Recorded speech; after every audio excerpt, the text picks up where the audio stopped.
حالا رشته سخن به هماهنگساز جنبش اصلاحات و رشد تاجیکستان جناب شرف‌الدین گدای افتاده می شود.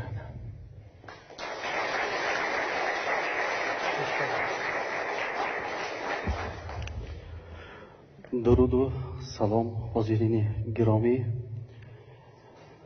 عرض و سپاس به برگزار کنندگان این همایش که برای ملت تاجیک این سازشنامه رضایت صلح و وحدت ملی تاجیکستان واقعا هم در آن دوره عقل‌های سالی غلبه کردند و مردهای بزرگوار شیشتند این سازشنامه را به امضا رساندند و ملت تاجیک را از روزهای داغ و از روزهای سرد بیرون آوردند و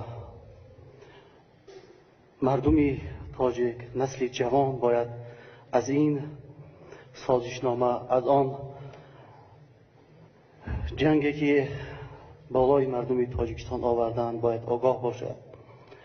اصلا در اینجا سخن درباره خیانت می رود. خیانت می رود نفری که در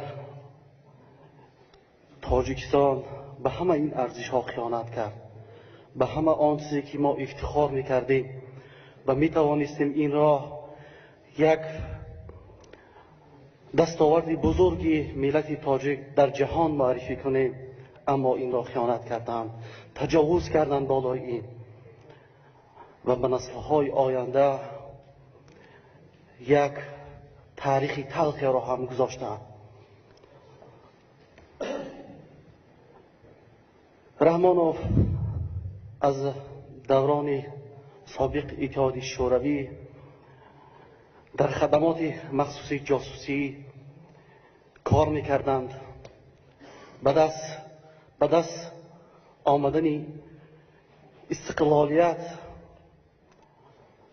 همون فعالیت های خود را قطع نکردند و در گروه جنایی فرانت خلقی که در آن طرف در آن لحظه ها از جانب خدمات مخصوصی دیگر کشورها تشکیل شده بود و رحمانوف را همچون یک نفر شخصی خودشان که سالهای دیر در خدمتشان بود وارد این گروه کردند و با وعده دادن همان دوره سنگک سفروف، فیضعلی سعیدوف و دیگران در آنجا رهبران فرانت خلقی گفته بودند که ما شما را این نفر را تنها به خاطر 2 سال در 16 شورای عالی پیشنهاد کرده بودند و خدمات جاسوسی دیگر کشورها نیز وعده داده بودند که بعد 2 سال هر نفری که از جانب فرانت خلقی پیشنهاد کرده شود آن ما قبول میکنیم و یکی از سبب‌های کشته شدن سنگک سفروف، فیضعلی سعیدوف و دیگران نیز در همین بود که آنها نتوانستند بعداً که این عهد را شکنند این 2 نفر را هم کشتند که آنها بودند که یگانه آنها بودند که رضایت دادند. البته اینجا میان روی هم نیز بود که آنها را پیشکی آماده کرده بودند، چون کمک هایی که از آن دولت ها گرفتند آنها وابسته آنها بودند و جنگ شرمندی یا جنگ آن بالای تاجیک تکمیل شده، بالای مردم تاجیک در دیگر کشورها تحریزی میشد.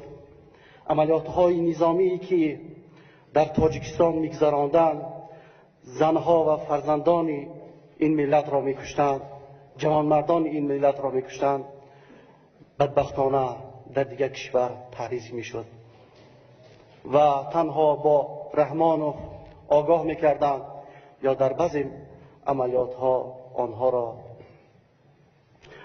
هماهنگ میکردند با هم دیگر. این حادثه ها را مردم تاجیکستان حق دارند. تاریخ امروز آن نفری که مردم پیشوای خود میگذارند، پیشوای ساخته خود میگذارند، اساسگذاری که در واقعا هیچ اساسی نگذاشته است، تنها مانع‌های ایجاد کرده است برای این سازشنامه. امروز آن را اساسگذاری صلح و وحدت می‌نامند. اگر تاریخ، واقعیت‌ها و آن حالت‌های را خوب نظر کنیم، در واقع اساسگذاری جنگ، اساسگذاری همه خونریزی‌ها رحمانوف بود. پیشوای قاتلان بود، پیشوای یک ایده جنایتکاران بود. هیچ برای ملت دولت تاجیکستان خدمت نکرده است و خیانت‌هایی که در سالهای جنگی شهروندی تاجیکستان انجام داده بود برای ملت بس نبود. تنها به مقصدهای اهریمنانه خود،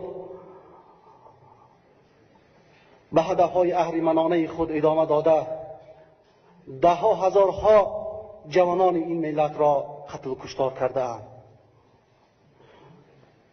نابغگان ملت تاجیک را کشتند، جوان مردان این ملت را کشتند. برای ملت، از ملت سربلند و سرفراز تاجیک، از ملت باشعور و دانشمند تاجیک، امروز ما با یک ملت مهاجر، با یک ملت در بدر بیچاره بی حقوق به این مبدل گرداندند. افسوس ملت شریف تاجیک را ترسو کردند، ولی آنها فراموش نکنند که جسوران این ملت، جوانمردان این ملت زیاد هستند.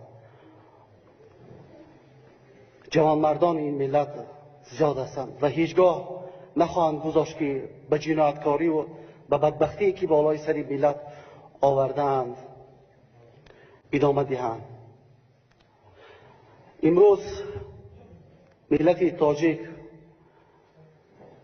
شهروندان تاجیکستان به وحدت واقعی نیاز دارند. به وحدت نیاز دارند که برای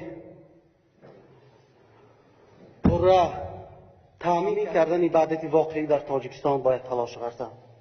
امروز نابسته از آنه که ما در کدام موقع سیاسی قرار داریم،